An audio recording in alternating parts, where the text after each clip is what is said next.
जय जय श्रीमन नारायण।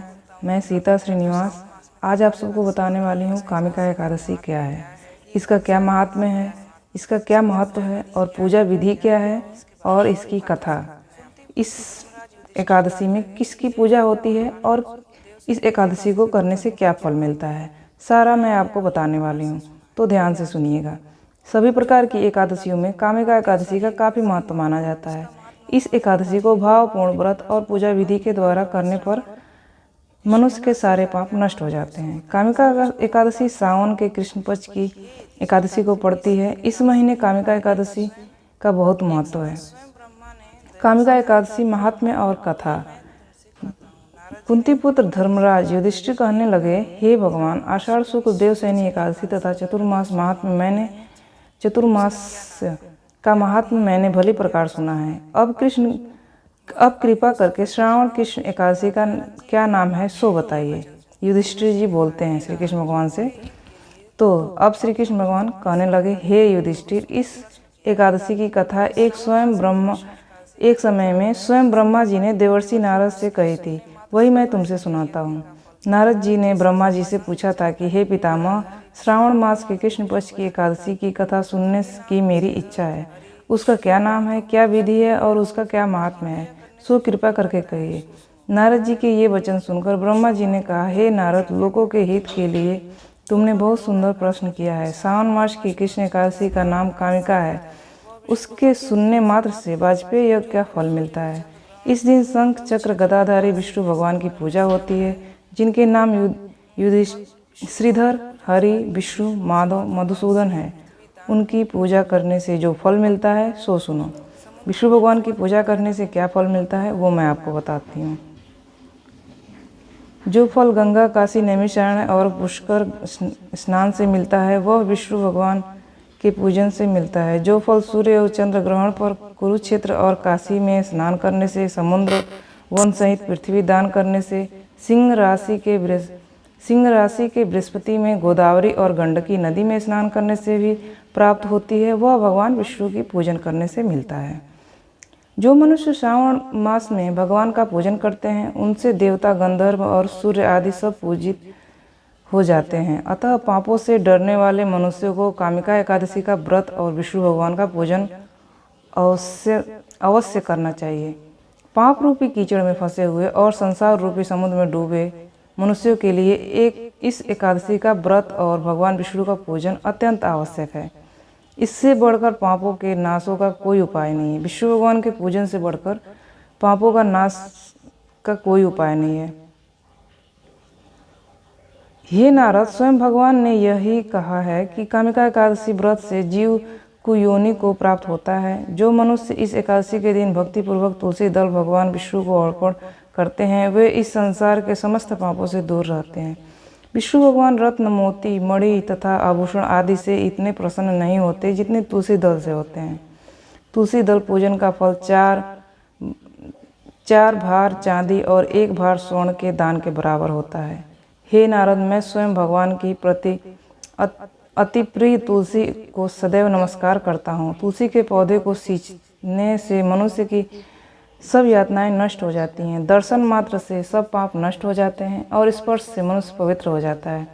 कामिका एकादशी की रात्रि को दीपदान तथा जागरण के फल का महात्म्य चित्रगुप्त भी नहीं कह सकते। जो इस एकादशी की रात्रि को भगवान के मंदिर में दीपक जलाते हैं उनके पितर स्वर्गलोक में अमृत पान करते हैं तथा जो घी का तेल का दीपक जलाते हैं वो 100 करोड़ दीपकों से प्रकाशित होकर सूर्य लोक को जाते हैं। ब्रह्मा जी कहते हैं, हे नारद, ब्रह्म हत्या का तथा भ्रूण हत्या आदि पापों को नष्ट करने वाली इस एकादशी का व्रत मनुष्य को यत्न के साथ करना चाहिए।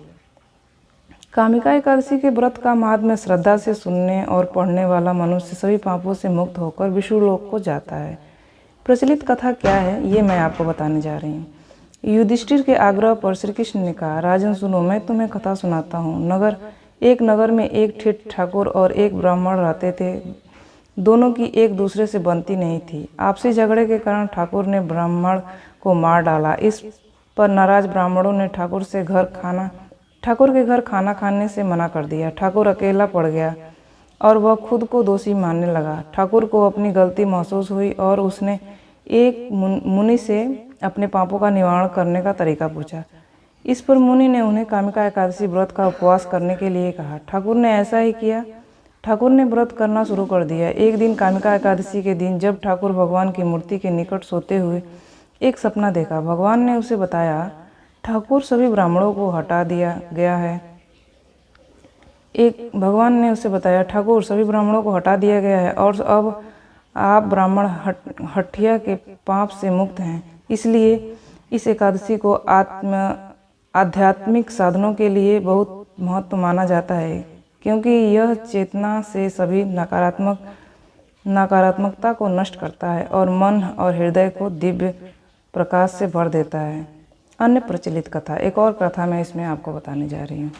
एक गांव में एक वीर क्षत्रिय रहता था। एक दिन किसी कारणवश उसकी ब्राह्मण से हाथापाई हो गई और ब्राह्मण की मृत्यु हो गई। अपने हाथों मरे गए ब्राह्मण की क्रीड़ा और उस क्षत्रिय से करनी चाहिए, परंतु पंडितों ने उसे क्रिया में शामिल होने से मना कर दिया। ब्राह्मणों ने बताया कि तुम पर ब्राह्मण हत्या का दोष है, पहले प्रायश्चित कर इस पाप से मुक्त हो, तब हम तुम्हारे घर भोजन करेंगे। इस पर क्षत्रिय ने पूछा कि इस पाप से मुक्त होने के क्या उपाय हैं। तब ब्राह्मणों ने बताया कि श्रावण मास के कृष्ण पक्ष की एकादशी को भक्ति भाव से भगवान श्रीधर का व्रत एवं पूजन करिए, ब्राह्मणों को भोजन कराइए, सदक्षिणा के साथ आशीर्वाद प्राप्त करके इस पाप से मुक्ति मिलेगी आपको। पंडितों के बताए हुए तरीके पर व्रत कराने वाली रात में भगवान श्रीधर ने क्षत्रिय को दर्शन देकर कहा कि तुम्हें ब्राह्मण हत्या के पाप से मुक्ति मिल गई है। कामिका एकादशी का पूजन विधि क्या है, ये मैं आपको बता रही हूँ। कामिका एकादशी के दिन स्नानादि से पवित्र होने के पश्चात पूजा का संकल्प लेना चाहिए।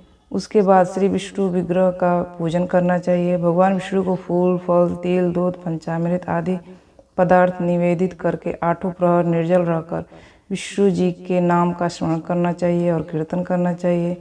एकादशी व्रत में ब्राह्मण भोजन एवं दक्षिणा का बहुत ही बड़ा महत्व है, इसलिए ब्राह्मण को भोजन कराकर दक्षिणा सहित विदा करने के बाद ही भोजन ग्रहण करना चाहिए। इस प्रकार जो कामिका एकादशी का व्रत रखता है उसकी सभी मनोकामनाएं पूर्ण होती हैं।